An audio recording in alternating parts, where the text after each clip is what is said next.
Olá, boa noite. Como vai? Vai bem? Está no ar pela TV Pantanal, canal 22, emissora do Grupo Gazeta de Comunicação, programa Opinião. A gente está ao vivo mais uma vez, satisfação estar com você e ter você aqui, não é? É muito bom, sempre muito bom estar na sua companhia e ter você aqui com a gente. Isso já, vai fazer 6 anos. Paulo, por que todo dia você fala isso? Parece que está contando regressiva. É contagem regressiva, sim, a gente fica feliz porque são 6 anos que a gente tem esse prazer enorme de, a cada noite, a gente está aqui com você, que prestigia e que acaba sendo o cimento concreto disso tudo aqui, né? Porque sem você, o que ia ser do programa? Que ninguém assistiria, né? Graças a Deus, nós temos você como nossa audiência que fundamenta tudo isso aqui. E que, como diz certas pessoas, né, é a razão maior do nosso trabalho. Você quer ver que ele vai falar isso? Todo dia ele fala isso, né? Não, parece que é um disco arranhado. É a razão maior. Quer ver? Professor Lorenberg, boa noite, como vai? Vai bem? Muito bem, Paulo, muito bem mesmo. Boa noite, Paulo Coelho, e um grande abraço. Mas um grande abraço mesmo a todos os nossos telespectadores. A razão maior do nosso programa. Aí, estou falando para você, para todo santo dia. Eu posso, porque o programa é ao vivo, né? Senão eu colocaria em casa para assistir, colocava no mute e aí ficava dublando você lá. A razão maior do nosso programa. Mas ele fala que é verdade isso que o Lorenberg fala, porque é por você que a gente está aqui sempre trabalhando, levando para você informações. Essas que a gente extrai diretamente da fonte. E a fonte desta noite chama-se Deise Bocalum. Mais uma vez está aqui com a gente, para ser mais preciso, Deise de Cássia Bocalum Maia, secretária de Saúde do município de Várzea Grande, município que a gente... Tem um rapaz filmando ali, o que ele é? É o Diego, Thiago, né? Rodrigo. Está filmando ali, achei que ia... É verdade, nosso Rodrigo, assessor de comunicação, de imprensa lá.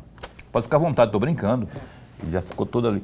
Então, a Deise, secretária de Saúde de Várzea Grande, a gente sabe, ela já veio algumas vezes aqui e a gente fica contente que toda vez que a gente convida, ela vem mesmo, porque sabe a importância da informação ao munícipe.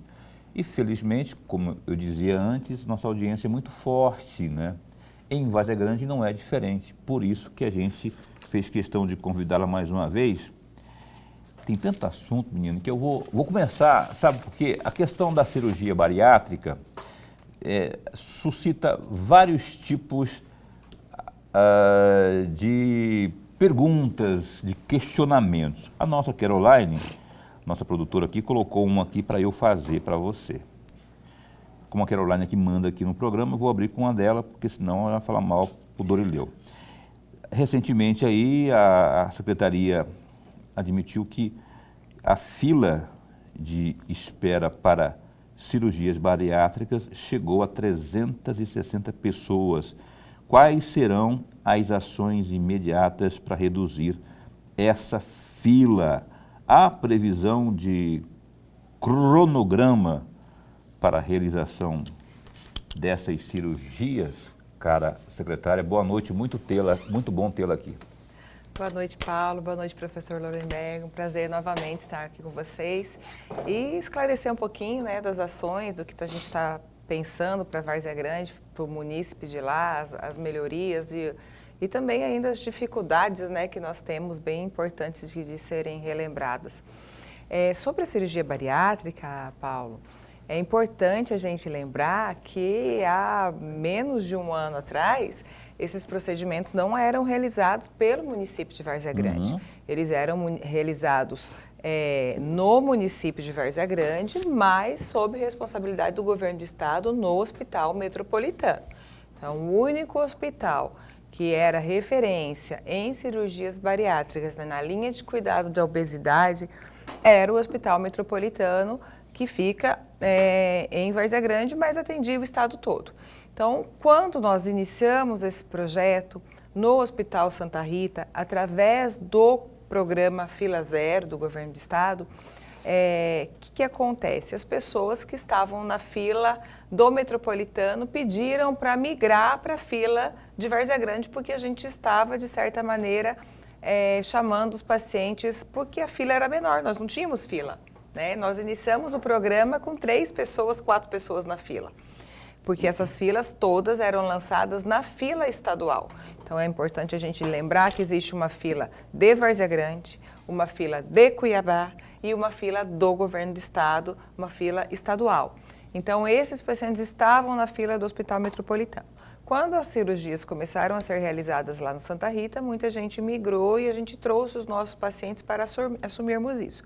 Então, houve essa procura intensa também, o que ocasionou esses 300 pacientes na fila, mais de 300 pacientes na fila, e hoje, se duvidar, ainda deve estar mais, porque é o último dado, eu confesso que não peguei os dados desta semana.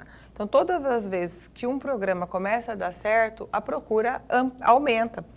Então, nós temos essa aumenta, mas nós também temos o plano de aumentar essas cirurgias. Nós estávamos somente com uma equipe, que era a equipe do Dr. Emanuel, lá no Hospital Santa Rita, realizando pelo nosso contrato Fila Zero, direto com o município de Várzea Grande. Agora, como nós fomos consorciados ao consórcio da Baixada do Vale, aqui da Baixada Cuiabana, do Vale do Rio Cuiabá, né? Nós também iremos realizar estes procedimentos com uma outra equipe que que presta serviço para o consórcio. Então, isso já começou a ser realizado. Houve uma mudança um pouco nas determinações do governo do estado para a realização da bariátrica, porque é uma linha de cuidado, né? A gente não pode pensar que a obesidade, operou e acabou. Não é, né? Ela existe um preparo pré-operatório. Primeiro, existe uma indicação dessa cirurgia bariátrica. Normalmente, o obeso, eu falo porque eu sou bariátrica, então, para mim, é muito fácil falar a respeito disso. Então, a pessoa obesa, ela geralmente já tentou todas as outras formas de emagrecimento e não conseguiu. Então, a gente precisa saber se ela realmente tentou e isso, teve outras tentativas, né? Hoje existem outras medicações no mercado que não são acessíveis financeiramente, são tratamentos caros. E daí, depois disso, depois do procedimento cirúrgico, ainda existe um cuidado em todo o acompanhamento nutricional. E psicológico, inclusive. Principalmente psicológico. Isso é muito importante falar. A obesidade, ela é uma doença não só metabólica, geralmente ela se torna compulsão. E essa compulsão precisa ser tratada na cabeça, principalmente, né? Então, a gente precisa realizar essa terapia, esse acompanhamento, né? Existem pessoas que mudam as compulsões para outras compulsões, ou bebida, ou outra forma de compulsão, de compra, aquisição. Então, tudo isso precisa ser acompanhado. Então, a gente traçou essa linha de cuidado, a gente tem feito isso em acompanhamento com o postão lá em Várzea Grande também. Então, a gente pretende ampliar a oferta desses procedimentos cirúrgicos lá no Hospital Santa Rita também, porque a gente, infelizmente, não tem o número de leitos suficientes dentro do nosso pronto-socorro, porque senão a primeira opção é realizar no nosso serviço próprio, né? Mas, então, por enquanto, é contratualizado pelo nosso contrato via direta com o município ou via consórcio. A depressão é um dos sintomas, né? Porque, assim, a pessoa, às vezes não é questão, eu acho que a maioria das vezes não é questão de estética. E, assim, questão de saúde mesmo, tanto que os governos, nas suas 3 esferas, sabem disso, admitiram isso e absorvem isso, né, como política pública. Quando a pessoa está obesa, existe, além dos problemas de saúde, a depressão, que também é um problema de saúde. E quando ela tem passa pela cirurgia, que ela precisa se cuidar, ela precisa, para não voltar tudo de novo, exatamente, ela precisa também do trabalho de um profissional da psicologia para que ela não tenha recaídas e se controle e tudo mais. Isso por si só já também provoca, se não tiver um cuidado, a depressão. Exatamente, porque a gente tira a fuga dos obesos normalmente a procura, a compulsão à comida. Isso é uma forma de fuga, né? Então, por isso que eu falo que as pessoas às vezes mudam a sua compulsão para outras, que é bebida. Então, esse acompanhamento psicológico é importantíssimo. Então, toda essa linha de cuidado foi traçada e está sendo feita não só no procedimento cirúrgico. Então, tudo isso acaba sobrecarregando a rede de serviço, né? Só antes de chamar o Lorenberg para a conversa aqui, por curiosidade, nada mais do que isso, Deise, você passou pela cirurgia bariátrica, como você disse aqui, foi sofrível para você e teve algum tipo de... Esses problemas que nós estamos relatando aqui, ligados à obesidade, enfim, aconteceram com você? Sim. Primeiro porque eu sempre fui magra e quando eu vim embora para Cuiabá que eu comecei a engordar, até pelo fato de como eu era concursada no estado e no município lá, quando eu vim embora eu fiquei desempregada por 6 meses, eu não sei ficar parada. Então foi um dos motivos que desencadeou essa compulsão por comer. Você quer uma coisa salgada, depois uma doce, mas no fundo né? Você está fugindo de alguma coisa, não é uma fuga. E depois quando você faz a cirurgia, de repente você não consegue comer. E não é porque você não tem vontade, na realidade você não tem vontade de comer, mas você serve uma quantia que você não consegue comer. Daí de repente você fala, será que nunca mais eu vou comer? Daí você começa a ficar apavorada com medo de que aquela fuga sua... Então assim, esse tratamento psicológico é fundamental. E assim, realmente você começa a procurar subterfúgios para você tentar escapar dessa vontade que você tem de comer, que você no momento não consegue comer, não pode. Porque você de fato não consegue. E tanto que tem muitas pessoas que logo após 6 meses, 1 ano, começam novamente a já alargar o estômago novamente e muitos, eu tenho pessoas que eu conheço que já fez 2 vezes a cirurgia bariátrica e está indo para a 3ª porque está obeso de novo. Então tudo isso é muito importante, então eu tenho já mais de 12 anos levando é uma guerra constante contra a sua parte psicológica e a ansiedade. Entendi. Então, Gilson, não precisa mais esconder as comidas lá na sua casa, não. O Gilson é o esposo dela que está ali. Então, não precisa esconder mais, que ela já está controlada já, aquela coisa de comida. Pode deixar à vista lá, que ela não vai também. E se ela começar a comer, você esconde de novo, debaixo da cama. Agora a gente tem que esconder dele. Gilson também está, daqui a pouco, né? Gilson Maia. Professor. Secretário, antes de mais nada, registrar sempre, mas sempre a alegria de tê-la aqui conosco, no nosso bate-papo. Todos nós ganhamos muito. Ainda mais para falar sobre a Secretaria de Saúde, sobre a saúde do município de Várzea Grande. Secretária, eu tenho aqui uns 3 ou 4 assuntos que eu gostaria muito de ouvi-la, até pelo seu conhecimento, pela sua experiência, pela sua sabedoria, explorar um pouco mais esse lado, explorar sempre no bom sentido. Sim, claro. Ontem, por exemplo, dia 1º, é considerado, é o Dia Mundial do Combate à AIDS. E aí exatamente é o ponto que eu gostaria de ouvi-la a respeito. Porque eu tive, na semana passada, observando uma estatística e me assustou e me deixou muito preocupado, que são exatamente os jovens vítimas da AIDS hoje. E chegou a mostrar, estatisticamente, que entre 20 anos, 21 anos a 29 anos, que é o alvo, entre aspas, alvo aí, da AIDS. E todos nós sabemos, e a senhora sabe muito mais do que eu, secretária, que essa data não é uma data simbólica, mas é uma data de reflexão e também de questão de garantir o reforço, a importância da prevenção, do diagnóstico. E é exatamente o ponto que eu gostaria de ouvir a respeito. Como que está a Secretaria de Saúde de Várzea Grande? Como que está a equipe que a senhora lidera na questão do combate à AIDS e o diagnóstico, a motivação das pessoas para fazer os exames e a questão da prevenção. E DSTs também, não só AIDS. Assim, tanto a AIDS como a gente tem que lembrar que existem ISTs que são muito mais fáceis de ser transmitidas do que o HIV. Mas toda vez que a pessoa se contamina com HIV, ela tem até 11 vezes mais chance de ter uma outra IST. Nós temos, sim, uma preocupação muito grande com as questões, porque nós que já temos um pouquinho mais de idade, né, professor? A gente viveu aquela fase do HIV, do Betinho, do Cazuza, onde as pessoas tinham medo da AIDS, né? E o preservativo era muito buscado, muito utilizado, porque era a única forma que tinha de se evitar.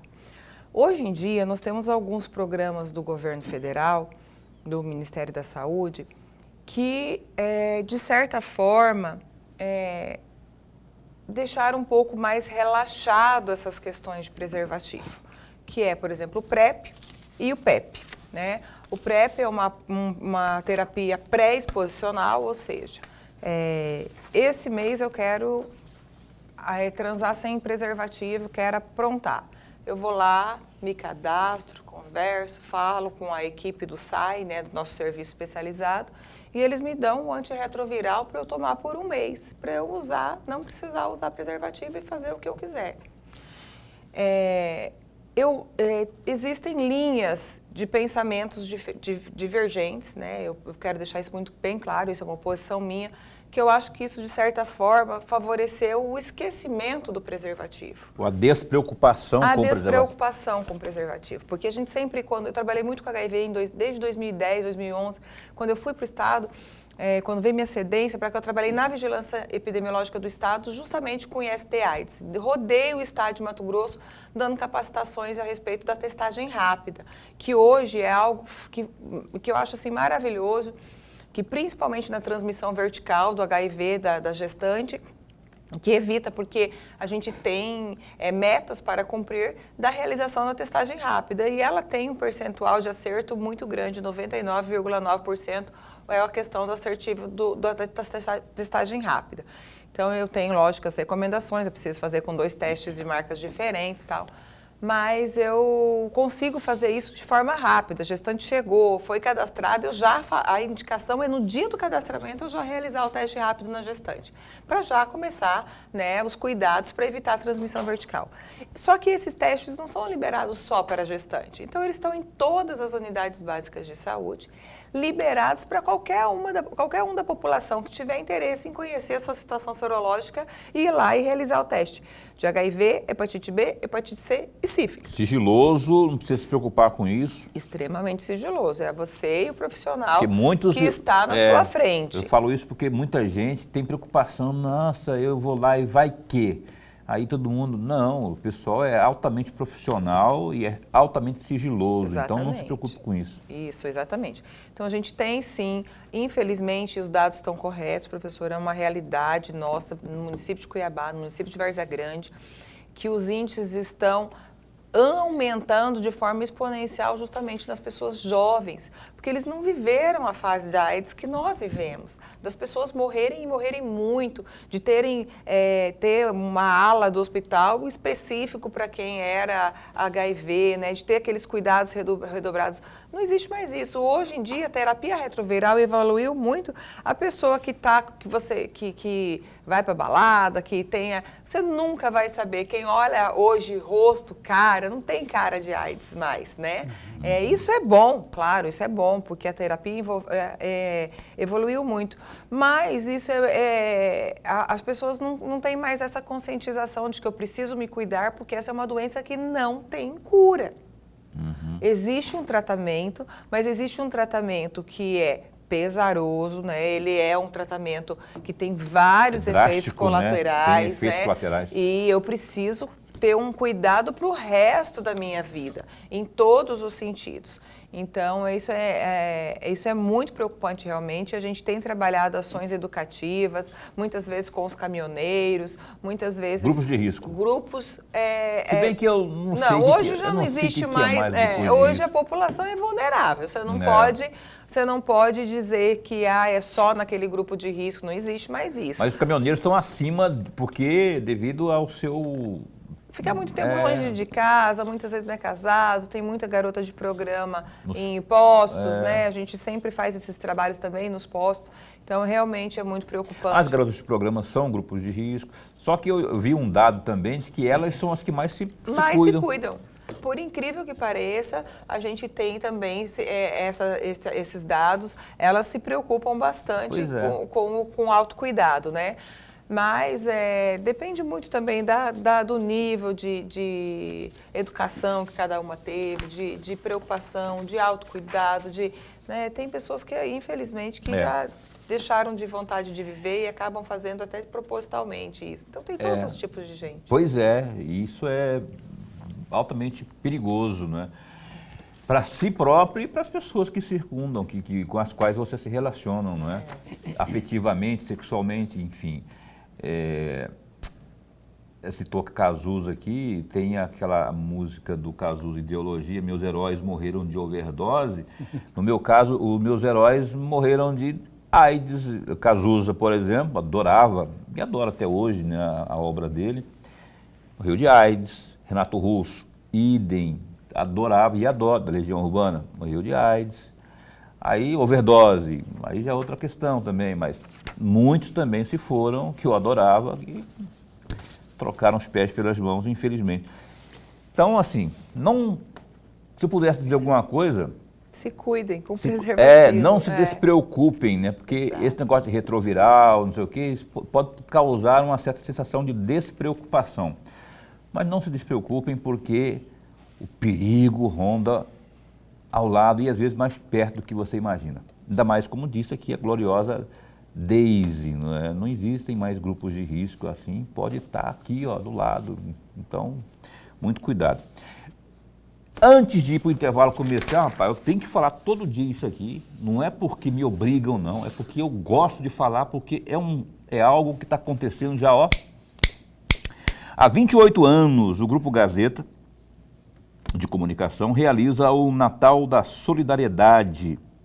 Pois então, nesse ano, o nosso tema é Aqueça um Coração e Compartilhe Amor. Isso mesmo, compartilhamos amor em forma de doação para as famílias que mais precisam. É tempo de união, esperança e solidariedade. Convidamos você a fazer parte dessa corrente do bem com a consciência de que cada doação você não está apenas entregando um item, mas sim um gesto de esperança.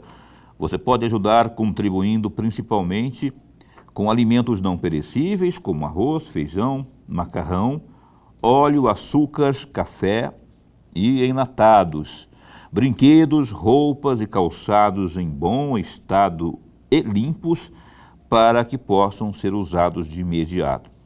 Estamos recebendo as suas doações até o dia 12 de dezembro, na sede do Grupo Gazeta, na rua Professora Tereza Lobo, número 30, Consil, informações 6536126507, 36126190. Em todas as lojas Moda Verão também, ainda no Rotary Club CPA, na Escola Modelo, lá no Industriário 1, e ainda no Shopping Popular. Natal da Solidariedade do Grupo Gazeta de Comunicação. Entre você também para essa rede de solidariedade, estendendo a mão, abrindo o coração para quem realmente precisa. O programa Opinião dá um tempinho só, 1 minuto e meio, a gente já retoma aqui com a nossa secretária Daisy ao vivo.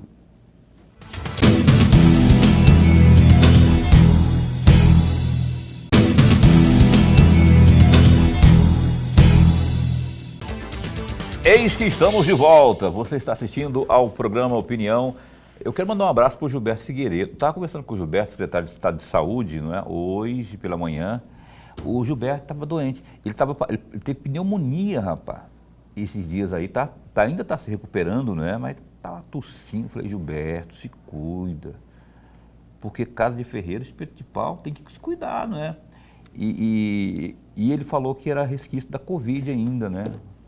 Melhoras para você, viu, Gilberto? Mas, se cuida mesmo, não vai ficar aí. Se tiver que dar uma afastadinha, se afasta, vai se cuidar mesmo, porque Ele está ansioso também porque tem aí o negócio do hospital vai dia inaugurar. 19. Ele está cheio chega brilha os olhos quando fala dessas coisas, mas tem que saber que tem que dosar, porque a saúde, isso aqui não é um robô, né? Isso aqui não é lata, isso aqui então tem que se cuidar. Mas um abraço para você, logo logo eu quero que você venha aqui para fazer um balanço aí da nossa Secretaria de Estado de Saúde, para que a gente informe também o nosso telespectador sobre o que está acontecendo, além do nosso novo hospital que está chegando aí, os hospitais que estão sendo entregues, enfim, fazer um balanção aí. Outro dia ele não veio porque tinha feito uma cirurgia no olho, né, na questão, coisa mais, não é nada muito grave também não. Aí ele falou assim, Paulo, não vou aí não, senão eu vou assustar todo mundo aí, que está tudo roxo. E aí teve esse negócio agora da pneumonia. Logo, logo o nosso Gilberto Figueiredo vai estar com a gente. Vamos correr ali no GD, que é o Gazeta Digital. Acesse aí www.gazetadigital.com.br. Então, vereadores da Câmara de Cuiabá criticaram o anúncio feito pelo prefeito Abílio Brunini, do PL, sobre um possível acordo para regularizar a área ocupada por famílias lá no contorno leste. A medida foi divulgada no último sábado, dia 29, após reunião do prefeito com representantes da família de João Pinto. Parlamentares afirmaram que foram, aspas, excluídos das tratativas e que não participaram das discussões que antecederam o anúncio. A presidente da Câmara, a vereadora Paula Calil, também do PL, afirmou que o Legislativo acompanha a situação desde o início da legislatura e que sempre ouviu as famílias envolvidas. Ela disse, abre aspas, desde o início da legislatura, nós temos ouvido as famílias do contorno leste, realizamos audiência pública, porém, nós não fomos convidados para realizar essa reunião, no caso, reunião com o prefeito, e nós precisamos ouvir o processo todo, precisamos ouvir o lado da família e também do senhor João Pinto. Não podemos ser excluídos como fomos, fecha aspas, declarou. Conforme noticiou o GD, Gazeta Digital, Abílio anunciou que pretende realizar a regularização fundiária do contorno leste, área ocupada por 1.170 famílias e alvo de ação de desapropriação. A decisão, segundo o prefeito, foi tomada após diálogos com os moradores, autoridades do Judiciário e representantes do Ministério Público de Mato Grosso. Entretanto, no entanto, nesta terça-feira, dia 2, a família de João Pinto, morto no local, esteve na Câmara e negou interesse em vender sua parte do terreno. Apesar de terem sido convidados para a reunião, vereadores afirmam que não foram ouvidos antes da decisão. A vereadora Maísa Leão, que é do Republicanos, criticou a falta de debate. Clica aí, ó, no GD, tem mais detalhes sobre essa notícia que está aí no nosso Gazeta Digital. Lorenberg, é claro que o Legislativo, senão vai ficar decorativo, tem que participar sim. Não sei qual o argumento do Executivo, no caso específico do Abílio, que alegou inclusive discussões com o Judiciário e tudo, na preocupação com a legalidade. Só que aqui, por exemplo, só que tem duas versões, né? Tem, inclusive, além da alegação, tem a hipotética alegação de que a família não está por dentro disso, não consente a negociação, a venda ou coisa do tipo, né? Fato é que o legislativo é para legislar, é para debater, senão, vamos cancelar logo esse pleito que vem daqui 2 anos, daqui 1 ano e meio, né? Porque senão, para que serve a Câmara Municipal? Paulo e amigo telespectador, apenas 2 observações muito rapidamente, até para concordar com você.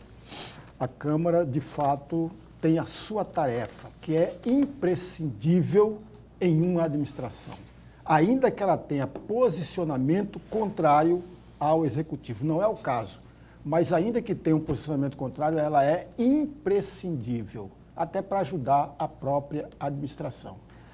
Há alguns vereadores, inclusive a presidente da Câmara, e ela fala pela Câmara de uma forma geral, que não foi convidada para participar dessa conversa que o prefeito, que representantes do Ministério Público e representantes do Judiciário tiveram a respeito desta questão. Mas tem um detalhe, amigos. A Câmara não precisa ficar esperando ser convidada. Ela provoca o convite. Provoca como? Audiência pública, não. Da forma como essas pessoas fazem audiência pública, eu sou contrário, completamente contrário. A audiência pública é um instrumento valiosíssimo, mas nós simplesmente mudamos completamente a importância da audiência pública. Coloca no horário inapropriado para muita gente participar. E a audiência pública, em tese, o que é? As pessoas podem participar e devem participar e manifestar lá. Direito de fala. Não, eles fazem a audiência pública no horário inapropriado e não só a Câmara Municipal, não. A Assembleia também funciona da mesma forma. E ainda já tem todo o pacote. A receita está pronta. Você não pode fugir daquela receita. Está errado, amigos. Por outro lado, não é só audiência pública. Os vereadores poderiam sair em grupos ou individualmente lá do local, conversar com as pessoas, conversar com a família. Você provoca ser ouvido dessa forma. Não é esperar no gabinete. Concordo com o Lorenberg. A audiência pública não teria que ser um papel em branco, assim, ó. Está aqui, audiência pública.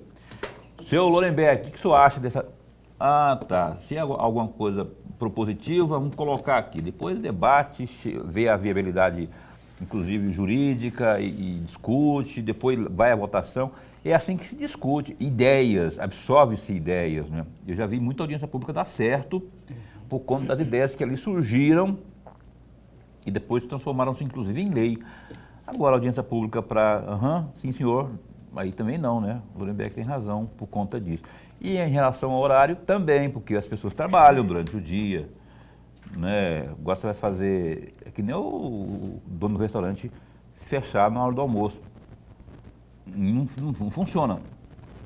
Só virar o cenário contrário, você vai ver que você propor uma audiência pública no horário que todo mundo está trabalhando, ninguém vai. Aí fica um negócio inviável, né? Também eu assino embaixo aí. Agora, tem que conversar. Ainda assim, papel um dos papéis do vereador é fiscalizar. Esse é um assunto muito digno de fiscalização. E para isso que eles estão lá, ganhando muito bem, por sinal. Ou não estão ganhando muito bem? Opa, muito bem. Fora VI, fora verba, veja, amigos, verba de atuação. Olha, tem cada coisa que... Verba de gabinete, verba de gabinete. É verba de... verba de compensar o trabalho, veja, amigos. Olha... Produtividade, né? Produtividade. Dorileu, você podia também pagar para nós aqui uma verbinha de produtividade, né? Que tal? Nem fala isso, que não vai dar problema lá, o facão vai comer solto aqui. Olha só, o Opinião está recebendo hoje aqui a nossa Deise a secretária de Saúde de Várzea Grande, a Deise Bocalon. Eu vou pedir para o Lorenberg fazer uma curta, Lorenberg, porque nós agarramos falar mal de vereador aqui, aí a gente precisa de fazer uma curta para que ela possa responder ainda neste bloco, por favor. Mas muito rapidamente, secretária, recentemente, eu ainda não sei se ainda está, mutirão de consultas e exames a respeito da campanha azul. Eu gostaria muito de ouvi-la a respeito. Campanha azul? É o Novembro Azul. Novembro Azul? Novembro Azul. E, ó, Novembro Azul, ainda que não estejamos mais em novembro, mas é importante. Atenção, homens! Novembro Azul. Nós finalizamos na sexta-feira, né? Nós continuamos atendendo, mas conforme fila, né? Mas nós fizemos um mutirão muito importante, tinham pessoas na fila de espera para ultrassom de próstata, para exames, consultas com urologista desde 2023, 2021. Então, nós fizemos esses mutirões, mais de 100 pessoas atendidas por dia, no primeiro dia de lançamento, né? Vários homens, nós fizemos esse lançamento lá na FEB Saúde, que é um outro parceiro, né? Várzea Grande, ela não tem muitos equipamentos de saúde públicos, né? Que a gente possa, que nem aqui a gente tem, ou filantrópico, né? Aqui tem Hospital Geral, Santa Helena, vários outros hospitais que são filantrópicos e tem também HMC, Pronto-Socorro e São Benedito, que ocasiona um número de leitos um pouco maior, mais fácil a gente trabalhar com rotatividade de leitos para fazer exames e cirurgias. Nós temos essa dificuldade, então a gente trabalha com a nossa rede e através dos nossos parceiros, ou contrato, né, contrato direto, ou através do consórcio. E esse foi um dos parceiros que está junto com a gente, que é também através do consórcio do Vale do Rio Cuiabá, que a gente faz compra esse serviço do consórcio, e daí tinha os exames urológicos, as consultas, né, juntamente com o toque, né, retal, PSA e ultrassom de próstata. Então, ele continua, a gente tem atendido a fila, mas de forma muito importante a gente focou aí para tentar puxar esses pacientes que estavam já há mais tempo na fila nesse Novembro Azul. Tanto como foi o Outubro Rosa também, né? Então, a gente tem trabalhado essas temáticas para chamar a atenção da população na importância deste cuidado preventivo, porque quanto antes a gente descobrir alguma doença dessa, muito mais fácil o tratamento, menos agressivo e o risco de cura e de sobrevida é muito maior. Eu vi outro dia uma análise, Lorenberg, dando conta, acho que foi na audiência dessas aí, num debates públicos, não é? De que a questão da próstata, problemas de próstata, câncer de próstata, ele é um dos motivos, ou seria um dos motivos, é uma coisa empírica, pelo que eu percebi.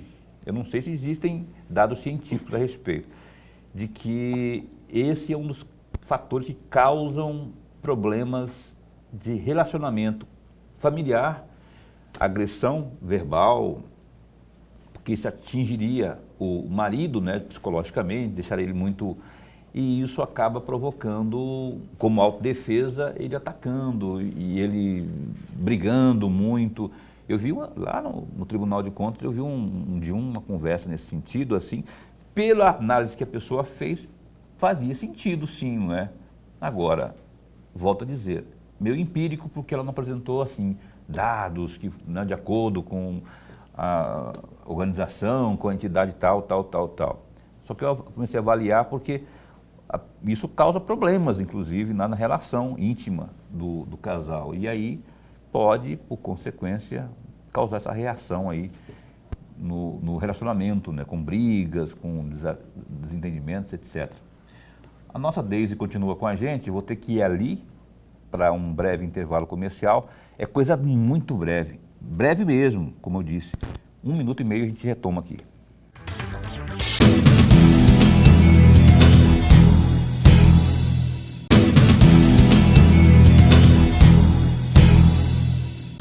Não falei para você, não foi nem 1 minuto e meio. A gente já está de volta aqui. Eu estou com vontade de espirrar, rapaz. E eu nunca espirrei no ar durante 6 anos. Aliás, na minha vida inteira aqui de programa, nunca eu com vontade de espirrar, porque o Gersinho, ele abaixa ali tudo que ele pode abaixar. E está lá né, Gerson? Para falar assim, não, hoje eu vou pegar o Paulo. E aí, mas eu não vou espirrar. A Deise Bocalon está com a gente aqui, secretária municipal de saúde de Várzea Grande. Se cair um toró hoje em Cuiabá, em Várzea Grande, e especialmente sobre Várzea Grande, como resistiria o nosso pronto-socorro, que com essa reforma que a prefeitura tem batido duro em cima, com a mudança, parece que o governo do estado andou ajudando também. Enfim, como é que está ficando lá? Quando que vai ser entregue? Enfim, eu quero saber detalhes sobre isso e se está a prova de chuva realmente. Nós tivemos aí um inconveniente por essas últimas chuvas aí, porque ainda não estava totalmente coberto, né? Nós temos uma previsão de entrega do telhado, né? Lembrando que essa obra é uma obra que está sendo realizada com recursos do governo do estado. Foram mais de 11 milhões de reais que foram depositados em conta, estão em conta esse recurso, e é com isso que a gente tem pago a empresa que tem prestado esse serviço lá. Não é uma reforma somente do telhado, né? O pessoal malhou um pouco, bastante. Nossa, 11 milhões para trocar um telhado. Mas não é só um telhado. Primeiro, nem foi trocado também, né? O telhado antigo se mantém. Então, exatamente. Foi uma estrutura metálica totalmente feita por cima, porque nós temos que lembrar que não poderia fechar o pronto-socorro para reformar. Né? São vidas lá dentro e nós temos só de leitos de UTI, 30 leitos de UTI. Nossa sala vermelha ontem estava com 22 pacientes na sala vermelha e 52 na sala amarela. Então, a gente tem trocado o pneu do carro com ele andando. Então, o hospital não pode parar. Então, a gente paralisa um banheiro para reformar o banheiro. Então, o que está sendo realizado de reforma no pronto-socorro? Toda a parte elétrica, principalmente a aquisição dos geradores. Eu acho que vocês acompanharam aí que nós tivemos um inconveniente, porque aquele gerador que estava lá é um gerador de mais de 20 anos atrás e ele não suporta, não é que ele não ligou, não é que ele não funcionou, é que ele não suporta, a carga dele, ele não suporta 10 leitos de UTI por um longo período de tempo. Né? Então ele acho que é de 800 kVA, enquanto só o que nós deixamos lá para estabilizar até chegar os que foram adquiridos nesses 11 milhões é de 5 mil. Então a gente vai ter aí um suporte bem mais importante de energia com esses geradores que vão geradores que vão segurar essa rede. Então vai ser trocado toda a parte elétrica, a fiação, os banheiros, são 84 banheiros dentro do pronto-socorro. Lembrando que a gente conta os banheiros conforme o vaso sanitário, né? Então são 84 que vão ser totalmente reformados, estão sendo reformados verdadeiramente, né? Não estão passando tinta só, tá a parte de encanamento, de tubulação, de elétrica, trocar porcelanato. Então a gente está realmente trocando todas para dar um pouquinho mais de qualidade para o paciente que fica ali, porque estava assim muito feio, mofo, umidade, né? Tava feio. Então agora, até por questão da vigilância sanitária, a gente está dentro de um hospital, a gente tem muitos agentes patógenos ali e a gente precisa diminuir o máximo possível os focos de qualquer tipo de infecção para o paciente que está lá dentro.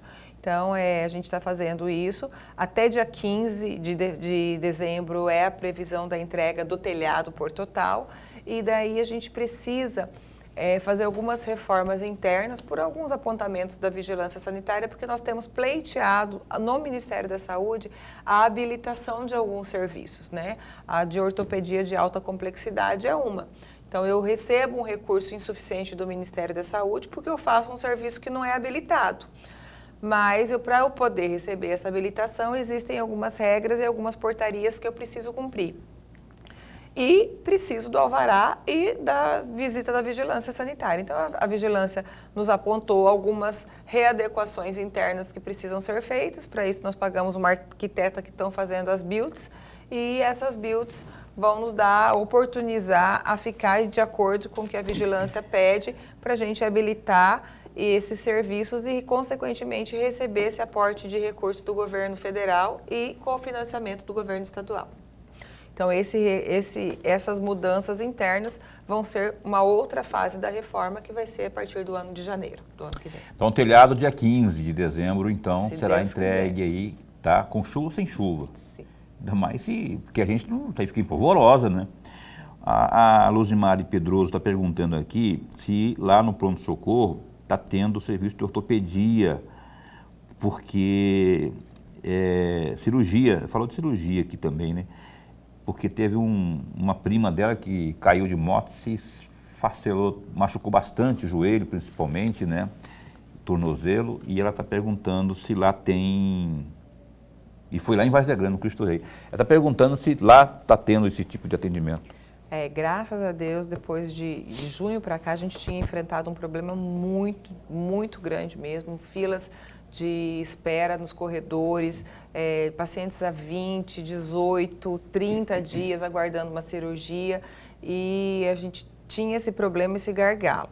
Depois de julho, com a contratação de uma empresa, nós conseguimos colocar na exigência do contrato que esse paciente seja operado em até 72 horas. Olha que bacana. Está sendo cumprido? Rigorosamente. Então, nós temos dois únicos casos que a gente não consegue atender. Mas, assim, graças a Deus, não temos mais fila. Eu não recebo mais ligação de vereador pedindo para operar ou para ajudar alguém que está lá dentro. Que ótimo. Porque isso o paciente chegou, internou e ele vai ser operado em, no máximo, 48 horas. Notícia boa. Então, assim, a gente não consegue operar coluna, porque não está dentro do contrato, e as OPMEs de alto custo, até porque coluna é uma OPME de alto custo. Então, a OPME é um material, né, órteses, próteses e materiais especiais que são utilizados durante os procedimentos cirúrgicos ortopédicos. Então, quando ela é de alto custo, tem próteses que custam até R$80 mil.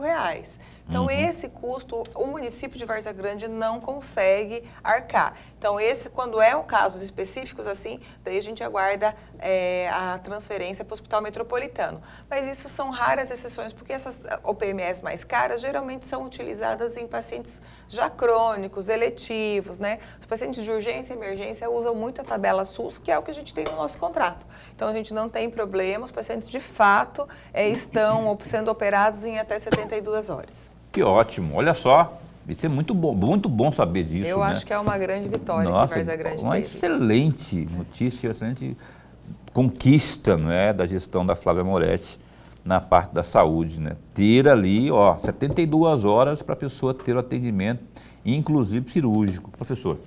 Secretária, eu gostaria muito de ouvi-la a respeito de um caso, de um óbito, né?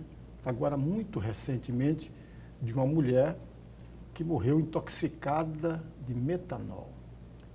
Eu tenho notícia, não sei se é verdade, que ela participou de uma festinha, de uma confraternização no dia 2 de novembro e depois de certos dias ela começou a sentir sintomas e não resistiu. Eu gostaria muito de ouvi-la, mas também junto com isso, secretária, eu gostaria muito que a senhora também desse algumas dicas para o amigo telespectador, a importância desse sintoma, a importância de correr atrás de um hospital ou de um pronto-socorro. A paciente chegou, a gente foi atrás, nós fazemos toda uma investigação de óbito, né? Nossa vigilância epidemiológica, tanto do estado quanto do município, vão atrás e fazem essa linha, né, de por onde passou, por que não foi notificado, ou se foi notificado ou não. Mas o que acontece com ela é que ela chegou com sintomas não muito característicos da intoxicação por etanol, né? A intoxicação por etanol, os sintomas mais comuns são náuseas, vômitos e dificuldade de enxergar, né? De visualização, né? Então, o que ela apresenta, quando ela chegou lá, ela estava com um pico hipertensivo muito alto, né? Então, a pressão estava muito alta, então a médica de pronto atendeu-a e colocou em observação para reduzir a pressão, para daí fazer a reavaliação. Depois que ela tomou a medicação, a paciente evadiu, ela saiu da UPA. Então, ela não teve essa outra reavaliação. E foi para casa, e eu não lembro se depois de 2 dias ou 1 dia, ela retorna já em parada cardíaca.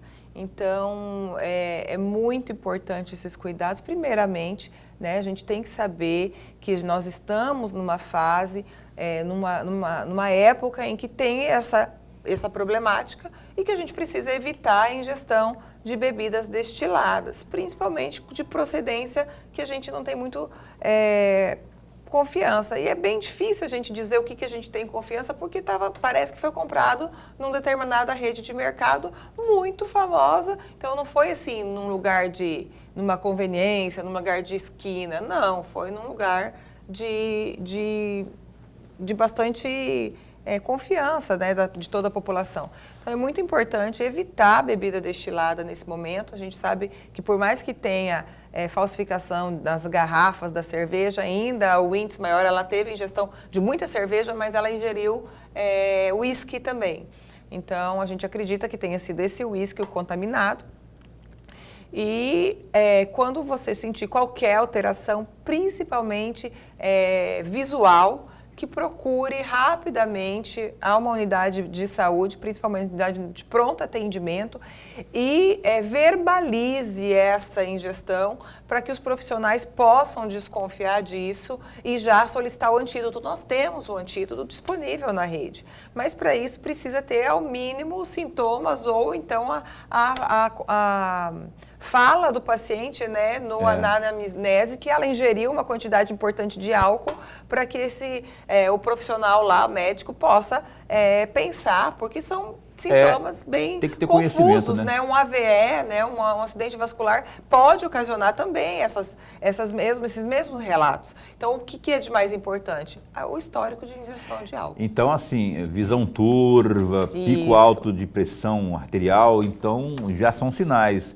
E de mais a mais, se numa rede conhecida de supermercados já se suspeita que pode ter vendido a bebida chamada batizada, imagina se você comprar isso na biboca, aí, nos lugares que... Enfim, então evite isso, tente comprar, ainda mais nesse fim de ano que tem festa de quanto é canto, né? Então, evite isso, procure a procedência. Eu vou... A Geralda, eu achei que era Geraldo, mas a Geralda do Figueirinha está perguntando sobre cirurgias eletivas lá de... Como é que está isso? Já se encerrou? Como é que funciona isso lá? Ela não contou aqui, está no grupo do Zap do Opinião, mas como é que funciona isso lá? Toda cirurgia eletiva, ela tem um início na unidade básica de saúde, o paciente vai, é consultado e ele provavelmente vai ser encaminhado por um cirurgião que vai fazer a investigação de qual que é o problema. Então, quando ele vai normalmente o cirurgião está atendendo ou no postão ou lá no Hospital Santa Rita. E ele vai fazer o diagnóstico e fazer a solicitação no sistema, no CISREG, dessa cirurgia. Essa cirurgia vai entrar numa fila e está sendo chamada. Nós estamos fazendo, sim, várias cirurgias que antes não eram realizadas lá em Várzea Grande, cirurgias de vesícula por vídeo, cirurgias de retirada de útero, de hérnia, todas essas estão sendo realizadas lá no município de Várzea Grande, no Hospital Santa Rita e no Hospital e Pronto-Socorro e também na maternidade, laqueadura, vasectomia, nós estamos fazendo todos esses procedimentos, mas precisa passar pelo caminho corretinho, né? Lembrando que, eu preciso de uma ajudinha para passar na frente. Não existe ajudinha para passar na frente. Né? Existe justificativas clínicas que podem fazer assinado o profissional médico a passar o paciente na frente. Não vira farra, né? Vira casa da manjona. Lorenberg, a última pergunta do programa é sua, que seja curta. Se eu sou amigo de um vereador e o vereador é muito próximo da secretária de saúde, não há um jeitinho para passar na frente? Não há um jeitinho. E eles já sabem disso, até pelo meu posicionamento, que assim, o paciente está sangrando pelo ânus, eu preciso de uma colonoscopia. Ok, isso é uma justificativa importante, principalmente porque ele pode ter um câncer e a gente tem uma legislação que em 60 dias eu preciso dar início ao tratamento desse câncer. Então, daí é uma justificativa. Todo CID que tem suspeita de câncer, a gente passa na frente do paciente. Isso aí tá com suspeita, a gente passa o paciente na frente. Mas são justificativas clínicas, né? Então, eu falo muito isso com a Comissão de de Saúde da Câmara dos Vereadores, né, até por orientação da nossa prefeita, do vice-prefeito, que assim, é para a gente fazer o que é correto. O que é correto tem uma fila que todos os pacientes, tendo ou não algum vereador ou alguém conhecido próximo da secretária, precisam esperar. E agora, se tiver uma justificativa clínica importante para se passar o paciente na frente, daí sim a gente passa o paciente na frente, mas é o autorizador, o médico regulador que faz isso. 1 minuto e meio para você, Deise, me dizer, responder ao nosso telespectador, especialmente de Várzea Grande, sobre, parece que agora tem uma coleta de sangue lá no município, na Secretaria de Saúde, e também se nesses 11 meses aí da gestão Flávia Moretti e Tião da Zaeli, foi possível entregar tudo aquilo que estava previsto para esse primeiro ano. 1 minuto e meio. A gente não conseguiu entregar tudo que estava previsto, principalmente por questões financeiras, né? Como eu disse, a gente depende muito de emendas parlamentares ainda. O município de Várzea Grande recebe um recurso ínfimo do governo federal. Então, esse é o nosso maior desafio, as questões financeiras. A gente tem, sim, se sustentado e feito essas conquistas através do programa Fila Zero do governo do estado, mas obviamente porque a prefeita Flávia Moretti foi atrás, buscou isso, fez a negociação que precisava, teve apoio da Câmara dos Vereadores também. Então, assim, a gente tem conseguido trabalhar por conta dessa junção, né, e assim foi a unidade de coleta, né? O vereador Alessandro foi até o deputado Dr. João, solicitou uma emenda parlamentar, né, que foi uma emenda de R$500 mil, que propiciou a reforma de uma antiga estrutura do DAI, e ali no Cristo Rei, no coração do Cristo Rei, a gente conseguiu fazer essa unidade de coleta também com o apoio do governo do estado, que doou os equipamentos, que fez todo o treinamento da equipe e que tem acompanhado as coletas lá junto conosco. Então, tudo foi feito com muito cuidado, com muito carinho, uma unidade aconchegante. Todo mundo fala que é clínica particular, né? Olha então, só, ficou muito é uma bonito sensação mesmo. Maravilhosa Vocês têm que conhecer, que realmente ficou muito bonito e foi feito com bastante carinho aí para a população. E a entrega foi foi semana passada a entrega, e já está de vento e popa, colhendo bastante sangue. É isso aí, Deise Bocalon, que ótimo que as coisas estão fluindo por lá. E atenção, senhores deputados, estaduais, federais, senadores, emenda para a saúde de Várzea Grande. Essa moça está precisando lá, muito. Precisando muito. Vamos, será que você me entende? Faz-me rir. O povo de Várzea Grande precisa, depois vai pedir voto lá. Então tem que mandar a emenda também lá. Deise, obrigado por ter vindo aqui ao programa Opinião mais uma vez. É uma satisfação enorme sempre que você vem aqui, porque traz informações, e informação é o que o nosso cidadão, a nossa audiência, especialmente de Várzea Grande, tanto precisa. Muito obrigado, e esse espaço segue a posse para bem informar. Obrigado, Feliz Natal para você, menino. Verdade, já, Feliz Natal, já chegou, passou muito rápido. Né? Feliz Natal para você e para sua família. O Gilson Maia, que está ali, que é o meu esposo, para a sua família inteira. Viu, Gilson? Um abraço para o Rodrigo, que é o Rodrigo, né? Que é o assessor de imprensa, Lorenberg. Até amanhã. Um abraço para a Flávia Moretti, que é a prefeita, para o Tião da Zaeli, que é o vice-prefeito de Várzea Grande. Muito obrigado também. Flávia, vem aqui, menina.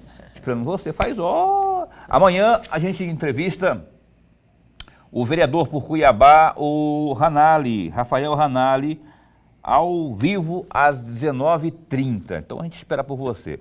Até lá, se cuida, fica bem, fica com Deus também.